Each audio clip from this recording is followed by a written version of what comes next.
guys, welcome back to my channel and welcome to another chitter chatter. If you forgot, I haven't done one in a while and I think I've only ever done one before, but chitter chatter is like a little series where I just sit and I talk to you about a random bookish topic. With the new decade starting, I thought it was the perfect time to talk about my rating system. I've been on BookTube for a little over a year now, and I realized that I'd never really spoken about my rating system. So that's what we're going to talk about today. I guess I should start by saying that I am a completely subjective reader. I am not an objective reader.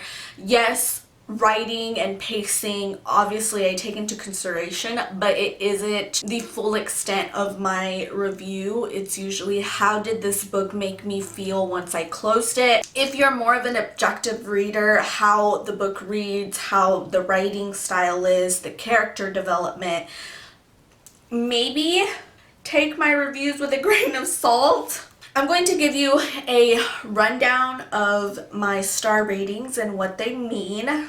So a 5-star book is a book that I am absolutely in love with. I want to reread it at that moment. I want to tell the world about it. I can't shut up talking about it. A 5-star book probably means my boyfriend is going to hear me talk about this book for about 2 weeks.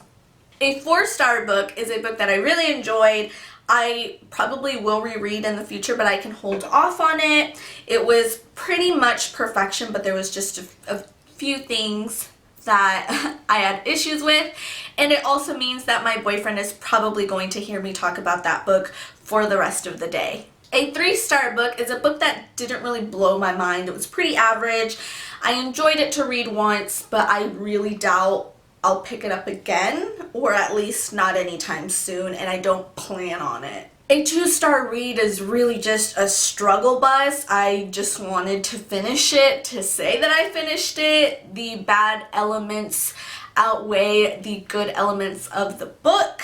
And a 1-star read is damn near a DNF. It means it was a train wreck. Book did not almost get finished. I was disappointed. It's not good. I would not recommend.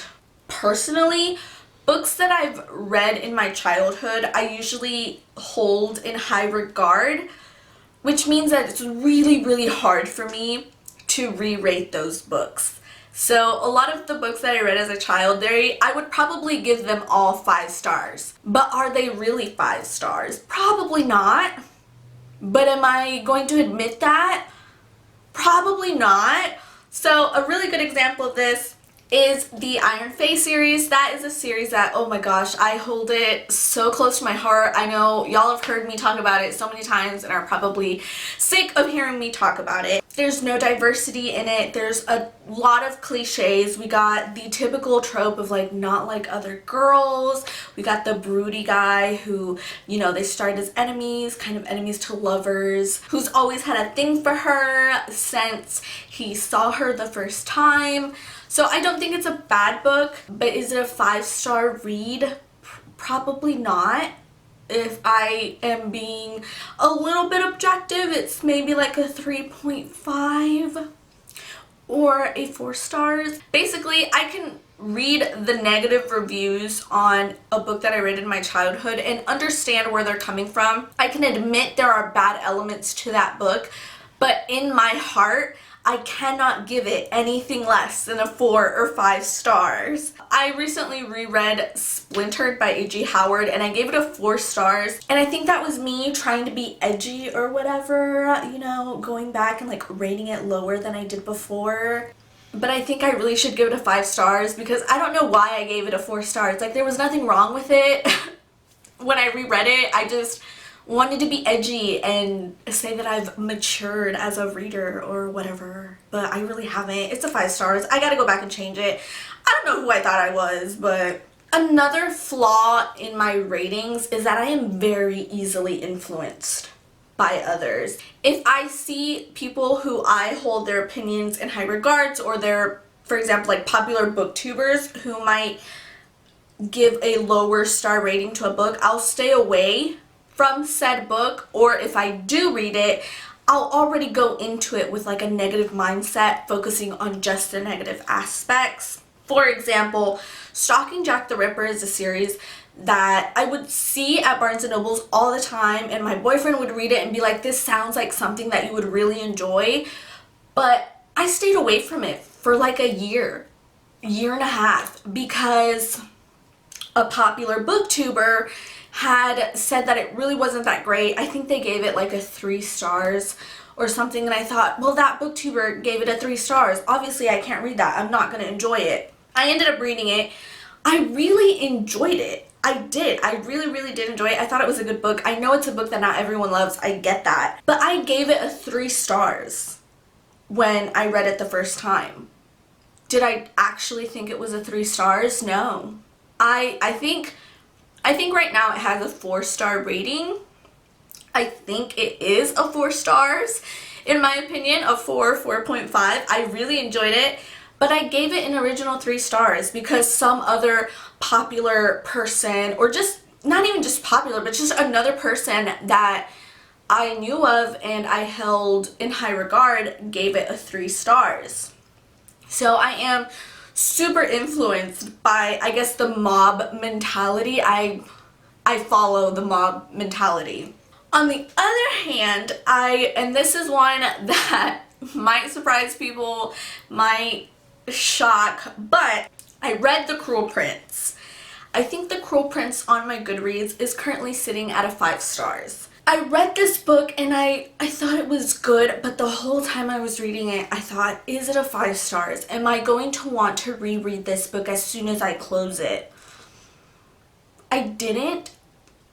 Like, I think it was a good book, but it was not as great as everyone was hyping it up to be, in my opinion. But I gave it a 5 stars regardless, because everyone else was giving it 5 stars, because everyone else was loving it and saying it was super great, which I do think it's a good book. It just didn't fall under the 5-star category in my star rating. It should have been a 4 stars. I should have given it a 4 stars because that's what it was. I do think it was good. I do plan on rereading it in the future, but I don't have a set time.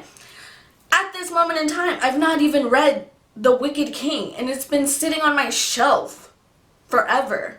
Again, like 5 stars is a book that I'm gonna reread, or if it has a sequel, I'm like rushing to pick up the sequel because I want to read it. Wicked King's been sitting on my shelf forever. Do I have plans to read it? Not at the given time. So again, I was influenced by the mob mentality. I was influenced by what other people were rating it. I have a rating system, but do I always follow it? No.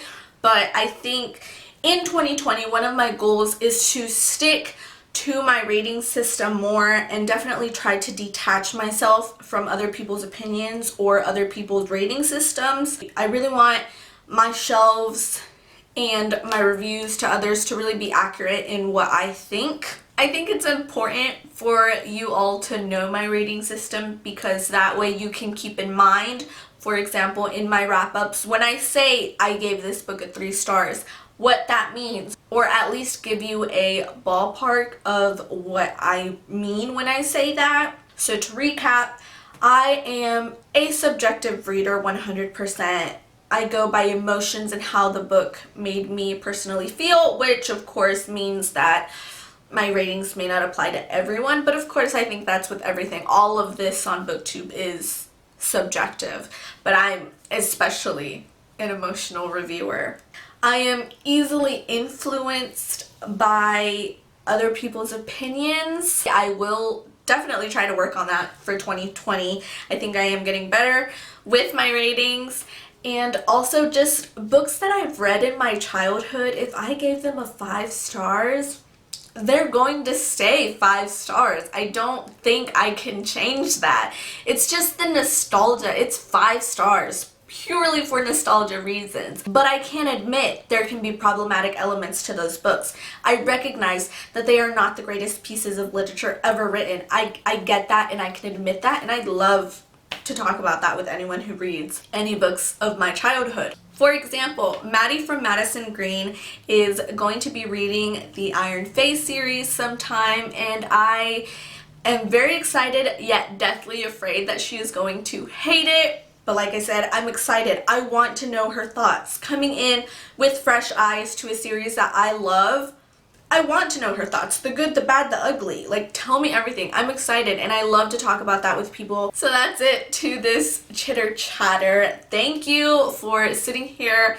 If this was rambly, if this was messy, bleh, I'm sorry, I don't know what to tell you. But I guess that's really what I wanted these chitter chatters to be, is just kind of messy, you know, just kind of me sitting, talking to the camera, letting you guys know some of my thoughts. So, do you think my rating system's a mess? Do we have similar rating systems? I'd love it if you left it in the comments below and let me know.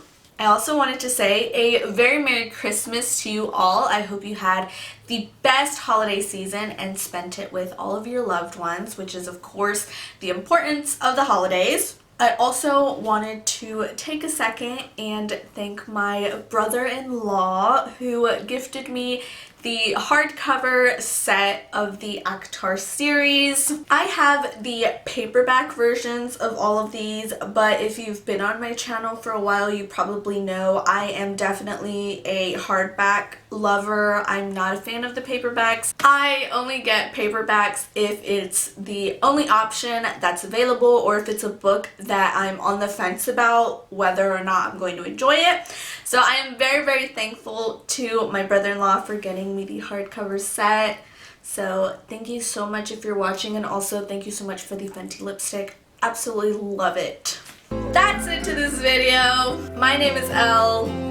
2020, here we come, and I'll see you in next time's video.